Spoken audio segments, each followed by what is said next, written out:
அப்படி ஒரு பொழப்பு, அப்படி ஒரு வாழ்க்கையை நான் வாழ்ந்திருக்கேன். ஆனா நான் சத்தியமா சொல்றேனே, அண்ணி என் மனசுல எவ்வளவு அவசரத்துல வச்சிருக்கேன் தெரியுமா? அம்மா வருத்தப்பட்டா கூட பரவாயில்ல, அம்மா எனக்கு 2ஆம் பட்சம்தான். அண்ணிதான் எனக்கு எல்லாமே. நான் வருத்தப்பட மாட்டேன் பழனியப்பா. மனுஷ ஜென்மமா பிறந்துட்டா யாராவது ஒருத்தரை நம்பணும், ஒருத்தரை மதிக்கணும், ஒருத்தரை வணங்கணும். வணங்கா முடியா யாராலையும் வாழ முடியாதுப்பா. நான் அப்பப்ப நினைச்சுக்கிடுவோமா, அண்ணி மட்டும் உயிரோட இருந்திருந்தா நான் இப்படி தடியட்டு போயிருந்திருப்பேனா? என்ன திருத்தி சரி பண்ற சக்தி உங்க யாருக்கும் கிடையாது. திருந்த மாட்டேன்னு அடம் பிடிச்சது நீங்க தானப்பா. யார் சொல்லி கேட்டீங்க? புத்தி துருப்பிடிச்சு போயிருச்சு மீனா. வேற என்ன சொல்றது? நான் சேர்த்துக்கிட்ட பொம்பளை அப்படி. என் வாழ்க்கையவே புரட்டி போட்டா. நான் இப்படி எல்லாம் இருக்கணும், இதையெல்லாம் அனுபவிக்கணும்னு தலையெழுத்து. வேற என்ன சொல்ல? விடு பழனிப்பா, திரும்ப திரும்ப பழசியா நினைச்சிட்டு இருக்கிறிய. நீ இப்ப மனசு மாறி மறுபடியும் எங்களோட வந்து சேர்ந்துட்டு இருக்கிறது எங்களுக்கு எல்லாம் எவ்வளவு சந்தோஷமா இருக்குது தெரியுமா?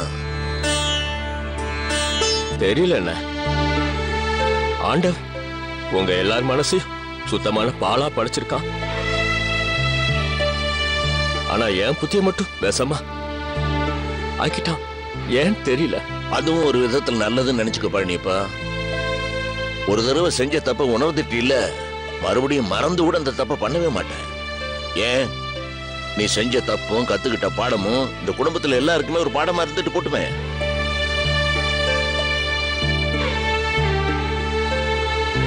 எந்த பள்ளிக்கூடத்துக்கு போய் இந்த பாடம் எல்லாம் கத்துக்கிட முடியும்?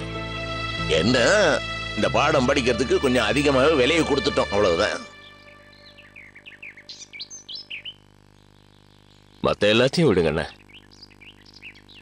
எப்படியோ அண்ணி சமாதியை இடிக்க விடாம காப்பாற்ற முடிஞ்சது எனக்கு அதுவே போதும்ண்ண.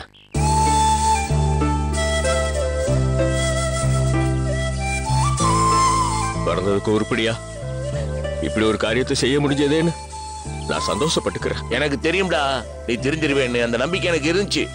இவங்கெல்லாம் பயந்தாங்க, உன் பொஞ்சாதியே உன்னை திருத்தவே முடியாத அளவுக்கு மாத்தி விட்டான்னு. ஆனா நான் உன்னை திருத்த முடியும் நம்பிக்கிட்டே இருந்தேன்டா. என் நம்பிக்கை வீண் போகல. உண்மைதான் மாமா, உங்க நம்பிக்கையை நினைச்சா எங்களுக்கு எல்லாம் ஆச்சரியமா இருக்கு. சித்தப்பா மேல நீங்க வச்சிருக்க பாசம் தான்ப்பா அவரோட கண்ணை திறந்திருக்கு.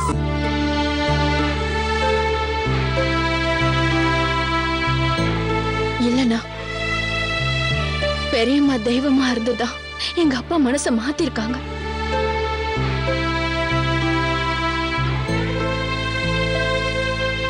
இவனை பெத்து பொழைச்சு கண்ணு முழிச்சு முதல்ல பார்த்தப்ப என்ன தோணுச்சு தெரியுமா?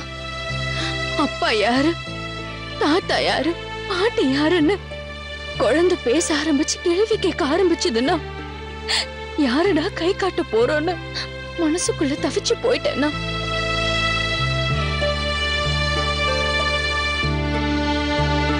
பெரியப்பாவை கை காட்டலாம், என் மாமியார் மாமனார கை காட்டலாம், என் அண்ணனுங்கள மாமான்னு கை காட்டலாம், என் அண்ணிங்கள அத்தைங்கன்னு கை காட்டலாம். ஆனா எங்க அப்பாவை பார்த்து இவர் யாருன்னு கேட்டா என் குழந்தைக்கு நான் என்ன பதில் சொல்ல போறேன்னு எனக்குள்ளே ஒரு பயம் வந்துருச்சு.